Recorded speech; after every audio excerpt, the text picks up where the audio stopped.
Hello guys, in today's video I will be showing you how to manage the badge counter on the notification settings on your account on Telegram, easy and quickly. So first of all, enter Telegram, then click on these three lines, and then go to the settings, and then go to the notifications and sounds. And as you see here, we have this badge counter, so you can turn the show badge icon if you want to turn this on or off as you want. Include muted chats and the count and read messages. So that's it. That's how to manage the badge counter on your account on Telegram, easy and quickly.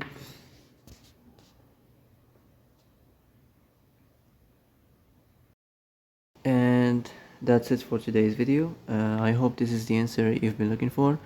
If you like this video, don't forget to like and subscribe, and see you in the next video. Thanks for watching.